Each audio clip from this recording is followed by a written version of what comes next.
하나님 말씀 보겠습니다. 신약성경 요한계시록 1장 3절 한 절 말씀을 보겠습니다. 신약성경 399페이지에 있습니다. 요한계시록 1장 3절 말씀 찾으실 줄 알고 제가 봉독해 드립니다.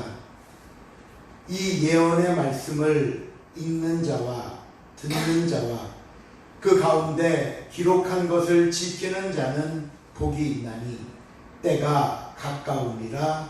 아멘.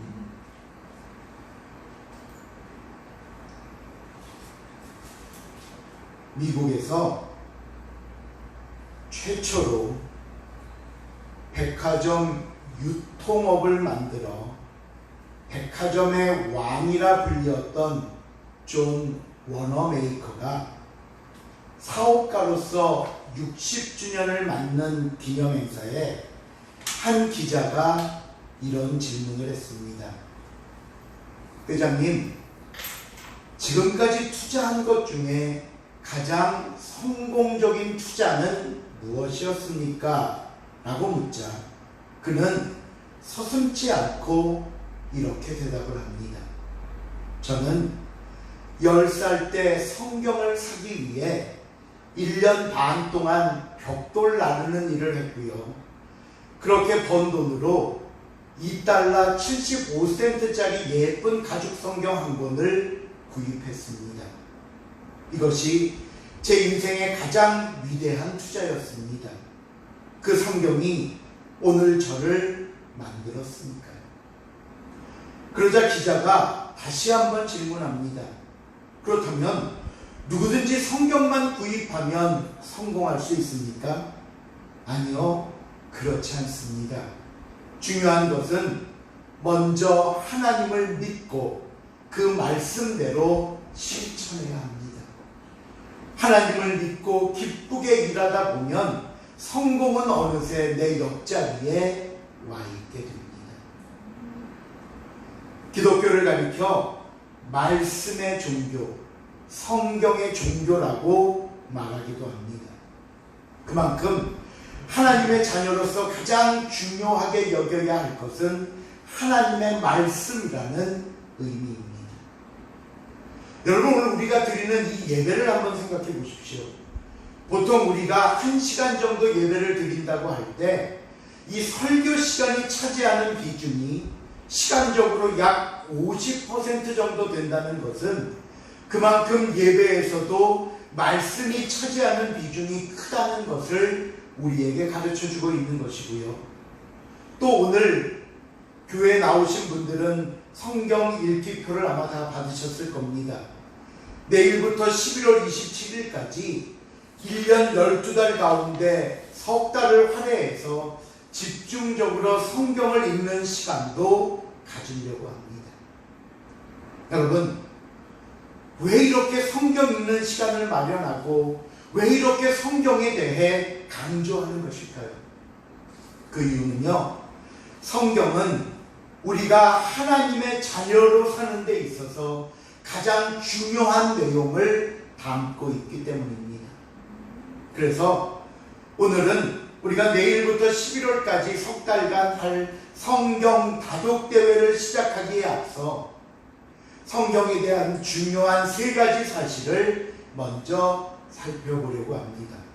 첫 번째는 성경은 어떤 책인가 하는 성경의 개요에 대한 말씀을 잠깐 드리고요.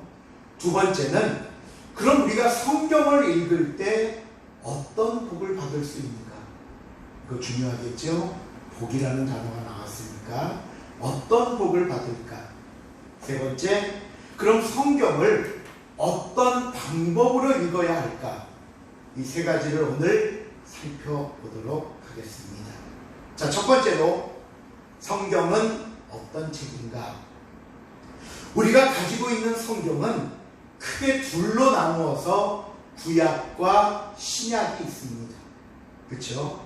이건 다 아실 겁니다. 구약이라는 말은 옛 구자에 약속 약자를 써서 옛 언약, 옛 약속이라는 뜻인데요. 창세기부터 구약성경 마지막 말라기서까지 모두 39 무려 929장 그리고 23,214절로 이루어져 있습니다. 요거 시험에 나옵니다. 그 다음 신약은 새로운 언약, 새로운 약속이라는 뜻인데 신약의 첫 번째 책인 마태복음부터 가장 마지막 책인 요한계시록까지 27권으로 되어 있습니다. 재밌는 건요, 신약은 39권, 신약은 27. 이게 헷갈리시면요, 39, 27. 예. 구약 39, 신약 27, 둘 합치면 성경은 전부 66권. 신약은 27권으로 되어 있고요. 그 안에 260장, 7,957절로 이루어져서 성경은 모두 66권, 1189장, 31,171절로 이루어져 있습니다. 물론 이 장절은요, 성경 기자들이 처음 성경 기록할 때부터 1장, 1절, 2절 이렇게 했던 건 아닙니다. 여러분 앞에 사진을 보시면 1220년대 캔터베리의 대주교였던 스티븐 랭턴이라는 사람이 성경에 가장 먼저 장을 나누었고요. 그 다음 1551년 로버트 스티븐스라는 인쇄 출판업자가 헬라어 성경을 출판하면서 구약과 신약의 절을 나누었습니다. 그리고 1560년 출판된 제네바판 성경, 영어 성경부터 모든 성경이 오늘 우리가 보는 것과 같은 동일한 장과 절을 가지고 인쇄되기 시작했습니다. 그렇다면 성경이 우리에게 하고자 하는 얘기는 뭘까요? 우리가 어떤 책을 사서 보든지 가장 먼저 살펴봐야 할 게 뭐냐 하면 이 책의 주인공은 누군지, 그렇죠? 그리고 이 책의 중심 주제는 뭔지 파악해야 합니다. 그렇다면 성경에도 분명히 주인공이 있습니다. 제가 앞에서 성경은 신구약 합쳐서 66권으로 되어 있다 말씀드렸지만 그 66권임에도 불구하고 성경의 주인공은 한 분입니다. 그분은 예수 그리스도이십니다. 어떻게 다 예수님의 이야기입니까?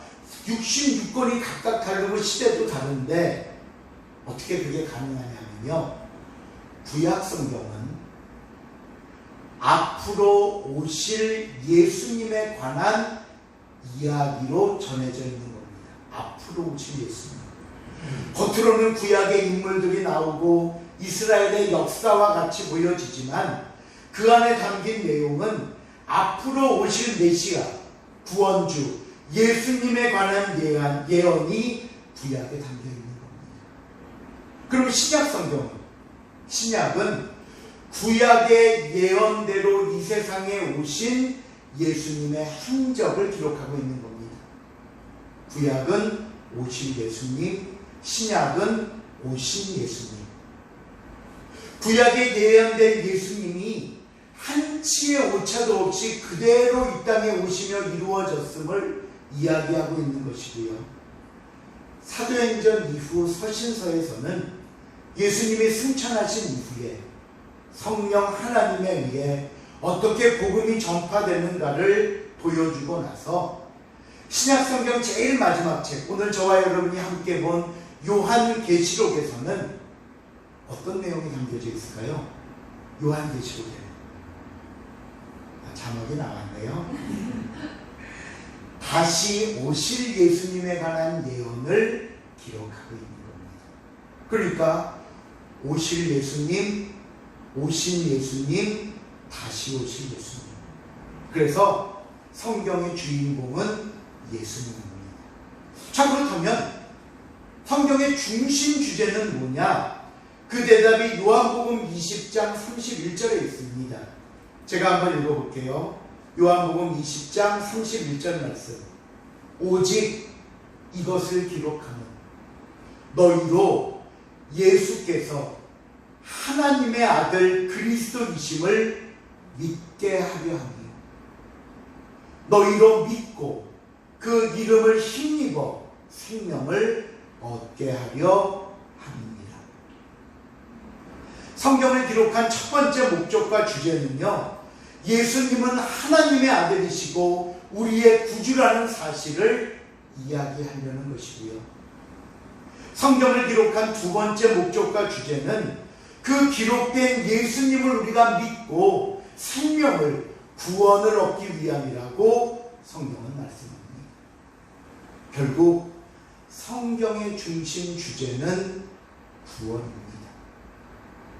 우리가 오늘 신앙생활하고 우리가 믿음 생활하고 오늘 우리가 이 시간 하나님께 예배드리는 가장 중요한 이유도 구원받았기 때문입니다.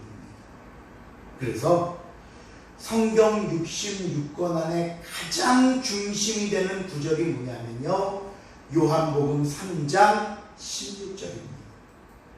아마 주일학교 때부터 많이 암송한 말씀 같은데 한번 같이 읽어볼까요? 요한복음 3장 16절 시작. 하나님이 세상을 지어서 사랑하사 독생자를 주셨으니 이는 그를 믿는 자마다 멸망하지 않고 영생을 얻게 하려 하심이니라. 성경은요, 단순히 이스라엘의 역사서가 아닙니다. 하나님의 구원을 기록한 책이고 예수 그리스도가 나의 구주 되심을 믿음으로 내가 영원한 생명을 얻기 위한 책이라는 겁니다. 그러다 보니까요, 성경을 읽고 변화받았다는 이야기가 수없이 나오고 있습니다. 배너를 감독한, 영화 배너 아시죠? 배너를 감독한 감독으로부터 시작해서 우리가 잘 아는 찬송가 305장 나 같은 죄인 살리신이라는 찬양 있죠. 너무나도 유명한 곡입니다.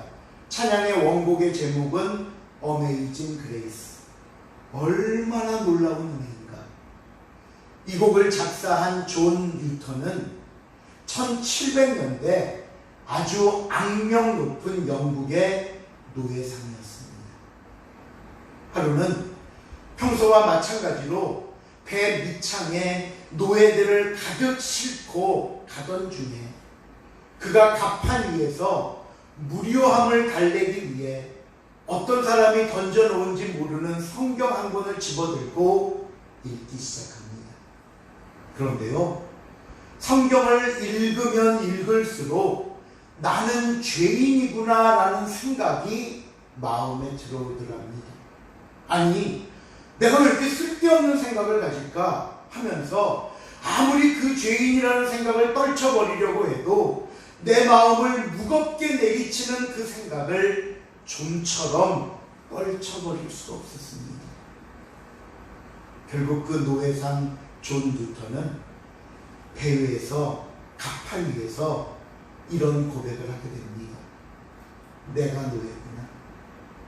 내가 노예구나.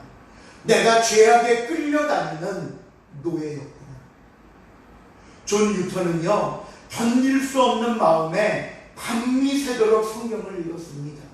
그러다가 성경 안에서 내 모든 죄를 해결할 수 있는 방법은 예수 그리스도라는 사실을 발견하게 됩니다.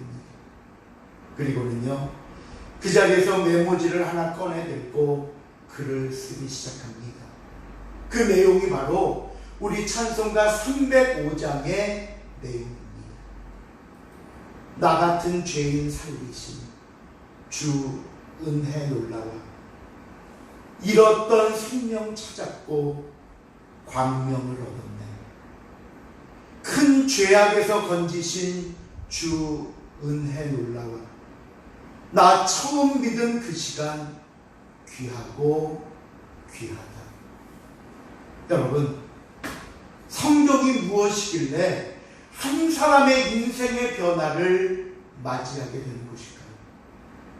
성경은 하나님의 말씀이기 때문입니다. 사람이 지은 책이 아니라 하나님께서 친히 말씀하시고 기록하신 하나님의 말씀이라는 겁니다. 그렇다면 성경은 이렇게 구원받기 위한 책이기만 하는가? 구원받은 우리들은 그럼 더 이상 성경이 필요 없는가? 아니요.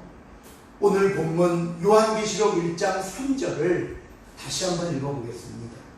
3절 말씀 시작.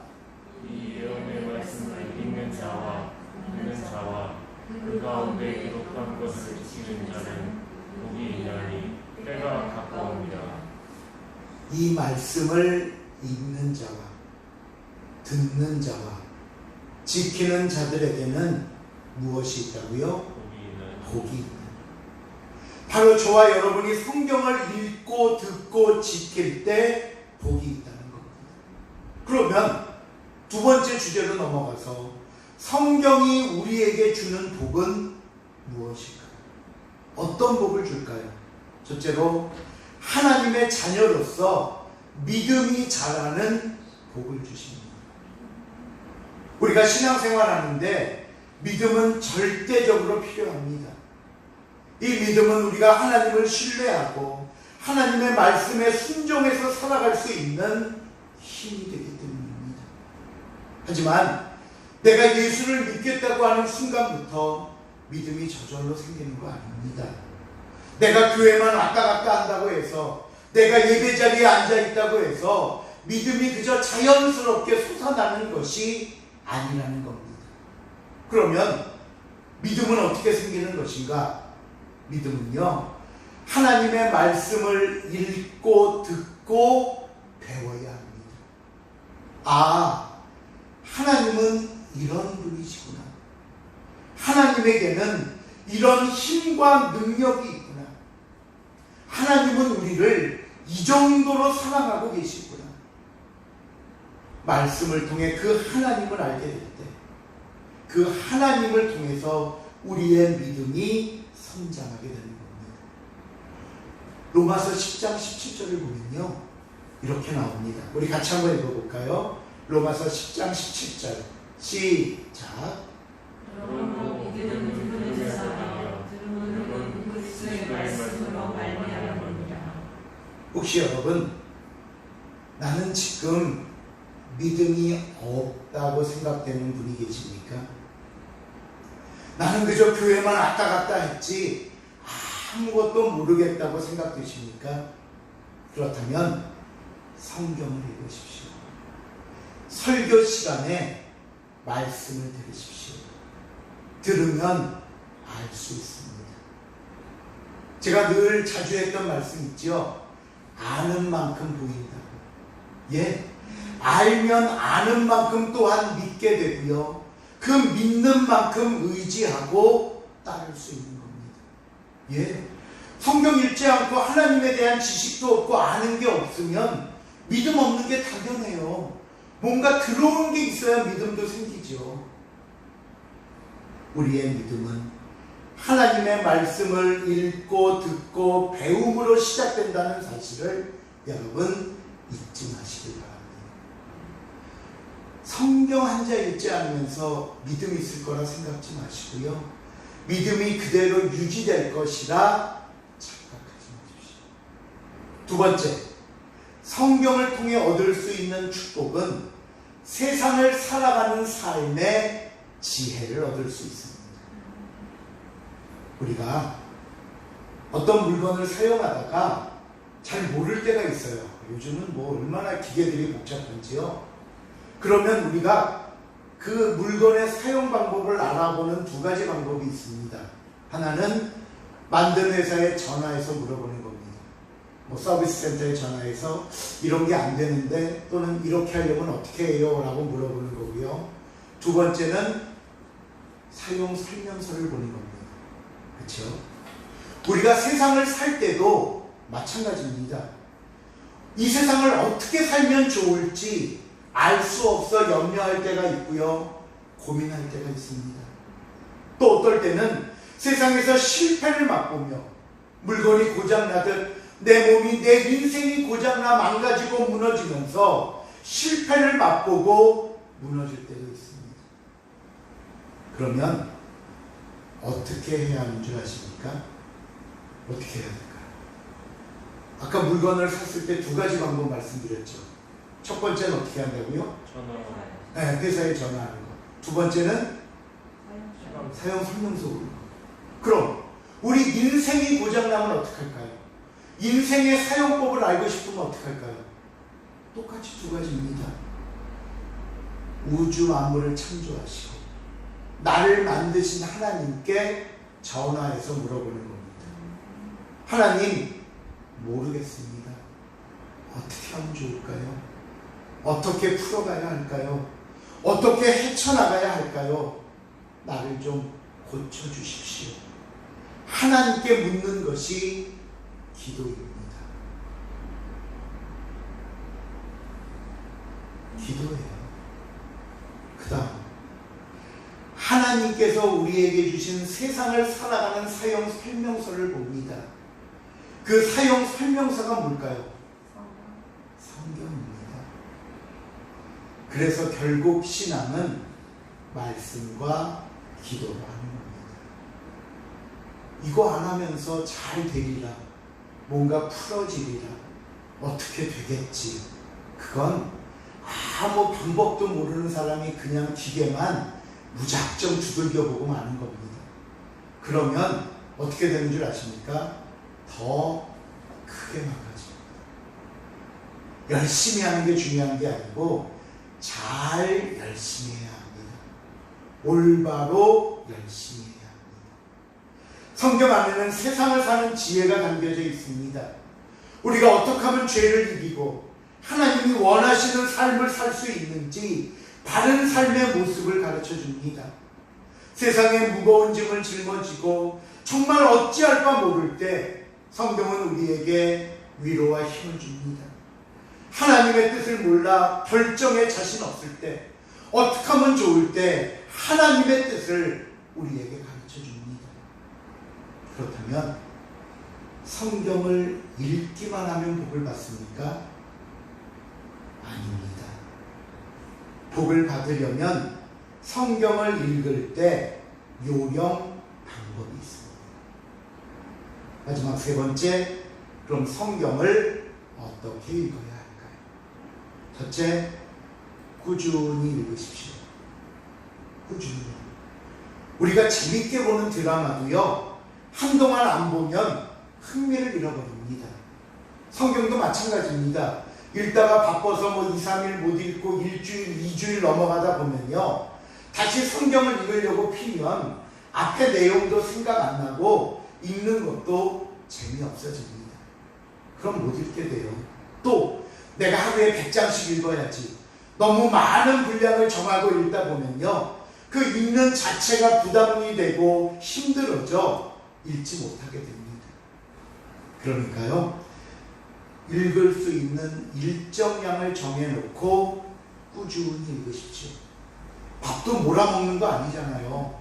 꾸준히 먹어야 되잖아요. 꾸준히 읽으십시오. 두 번째, 조직적으로 읽으십시오. 이 말은 뭐냐면요, 성경 읽는데 그냥 오늘은 이렇게 펴갖고 그냥 이렇게 해서 여기 빌립보서 조금 읽다가 내일은 이렇게 해갖고 그냥 마태복음 조금 읽다가 이렇게 읽으면요, 안 됩니다. 성경을 처음 읽는 분들은 비교적 구약보다 쉬운 신약부터 시작하세요. 마태복음부터. 그래서 신약부터 읽는 게 좋고요. 가장 좋은 방법은 창세기 같으면 50장, 출애굽기 40장인데 50장이면 한 2시간? 그 정도? 한 10장 읽는데 한 30분, 40분, 20, 30분. 너무 특별히 많은 분량이 아니라면요, 한 자리에서 한 권을 끝내는 게 제일 좋습니다. 마태복음 28장 그러면 그냥 한 자리에서 쭉 마태복음을 다 보세요. 그래야 이해하기도 쉽습니다. 세 번째, 아무도 없는 곳에서 혹시 성경을 읽으신다면 소리를 내서 읽으십시오. 눈으로만 보면요, 눈은 성경을 따라가고 있는데 생각은 저기 갔다 와갖고 언제 이만큼 갔지? 다시 봐야지. 그럼 또 앞으로 가요. 그러면 진도는 맨날 못 나가고 맨날 앞으로 왔다. 그래서 성경을 읽을 때 입은 보는 것을 보며 읽고 귀는 내가 읽는 것을 들으며 성경을 볼 때 가장 집중이 되고 좋은 방법입니다. 네 번째, 성경 읽으시면서 마음에 와닿는 구절이 있으면 밑줄도 치시고요. 그 옆에 기도 제목도 간단히 적으시고 내 마음에 느낀 점도 성경에 쓰세요. 어떤 분들은 감히 어떻게 성경에 낙서, 그건 낙서 아니에요. 어떤 분은 또 성경 한 권 사서 평생을 보려는 분이 있어. 아니에요. 메모도 하시고 기도도 쓰시고요. 어떤 분은 별도 노트에 다시 느낀 점을 쓰시기도 하지만 그건 노트와 성경이 서로 연결이 안 되면 잘 살펴보기가 힘들어요. 그래서 저는 성경 옆에 씁니다. 성경 읽다가 이거 설교도 괜찮겠는데 그러면 그 안에서 대강 첫째, 둘째, 셋째 이렇게 써놓고 어디 가서 급하게 설교할 때는 그냥 그것만 피면 거기 다 있잖아요. 거기다 이렇게 살 붙여서 하기도 하고, 그렇게 표시를 해두면요, 다음에 다시 그 구절을 보게 될 때 기록된 메모를 보면서 기억과 은혜가 떠오르고, 기도가 떠오르고, 말씀을 이해하고 은혜를 지속하는 비결이 되기도 하기 때문입니다. 성경은 막 쓰고 헤어지거나 그러면 또다시 사는 겁니다. 아시겠죠? 그리고 성경은 버리는 게 아니라 그냥 이렇게 꽂아 놓으세요. 그러면 그때 기록들 다 있잖아요. 마지막으로 성경을 읽는 가장 중요한 방법입니다. 나에게 주시는 말씀으로 깨닫고 순종하는 마음으로 읽고 듣고 배우시기 바랍니다. 가끔 이렇게 질문하는 분들이 있어요. 목사님, 제가 제일 부러운 거는요, 어떤 분은 성경 읽고 은혜 받았다 그러고, 어떤 분은 성경 읽고 응답 받았다 그러고, 어떤 분은 성경 속에서 진리를 찾았다고 하는데 왜 저는 아무리 읽어도 감동조차 없을까요? 그래요. 그 이유는요, 성경을 대할 때 내 마음이 닫혀져 있기 때문입니다. 그게 이유예요. 어떻게 닫혀져 있냐면요, 이거 다 아는 얘기인데 하면서 귀담아 듣지 않습니다. 교회 나와서 성경 본문 보고 이런 얘기 오늘 설교 이렇게 했구나 끝 하고 귀담아 듣지 않습니다. 내가 지은 죄를 지적하는 부분이 나오면 슬쩍 회피해버립니다. 자기 마음대로 먼저 성경을 해석해버리고는 오늘 설교가 자신의 해석한 생각과 다르면 지적하고 따지려고 합니다. 이런 모습들이 말씀을 받지 못하는 닫힌 마음입니다. 그러니 무슨 은혜가 있고 무슨 감동이 있고 무슨 응답으로 여겨지겠습니까? 그리고 무엇보다 중요한 것은요, 모든 말씀을 나에게 주시는 말씀으로 받지 못하면 아무런 은혜도 감동도 변화도 없습니다. 얼마 전에 한 집사님과 사석에서 그런 얘기를 한 적이 있어요. 이렇게 말씀의 은혜를 받는 부분을 이야기하다가 어느 목사님이 그랬대요. 성도 중에 한 분이 계신데 조금 이렇게 좀 속상하게 하고 말썽을 피웠나 봐요. 그래서 목사님이 내가 설교 시간에 좀 가르쳐야겠다. 그러고는 이제 그 성도의 잘못을 은근히 이제 돌려서 말하면서 이렇게 조금 이렇게 꼬집는 설교를 했나 봐요. 그리고 이제 좀 알아차렸겠지. 그리고 이제 보통 교회들 이렇게 예배 끝나면 목사님 저 입구에서 이렇게 성도들 나올 때 인사도 하잖아요. 이렇게 쭉 나오는데 그 성도가 나오더래요. 그러면서 목사님 오늘 말씀 잘 들었습니다. 그러면서 많이 속상하시죠? 그러는 거예요. 드디어 뭔가 깨달았나 보다. 그랬더니 이분이 하는 얘기가 오늘 그 설교를 김 집사가 들어야 되는데 김 집사가 안 나온 거예요. 얼마나 속상하세요. 자기 들으라고 했는데. 이게 우리 삶이에요. 여러분, 물론 목사가 누구 하나 들으라고 하진 않습니다. 그러나 받는 우리는 모든 말씀이 다 누구에게? 나에게 주신 말씀입니다. 오늘 이 설교도 결국 한 분 한 분에게 주시는 하나님의 말씀이에요. 왜? 나 성경 읽으라고, 나 성경에 은혜 받으라고, 나 성경 읽고 응답 받으라고 나에게 주시는 겁니다. 이근구 성령님 누구에게 주시는? 저에게. 한미선 성령님 누구에게? 저에게. 이해석 성령님 저지요? 너 아니고 나머지는 생략. 데살로니가전서 2장 13절에 보니까 이런 말씀이 나옵니다. 제가 읽어볼게요.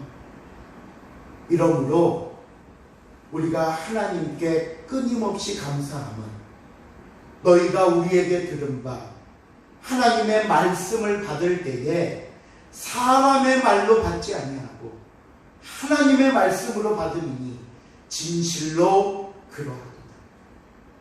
이 말씀이 또한 너희 믿는 자 가운데서 역사합니다.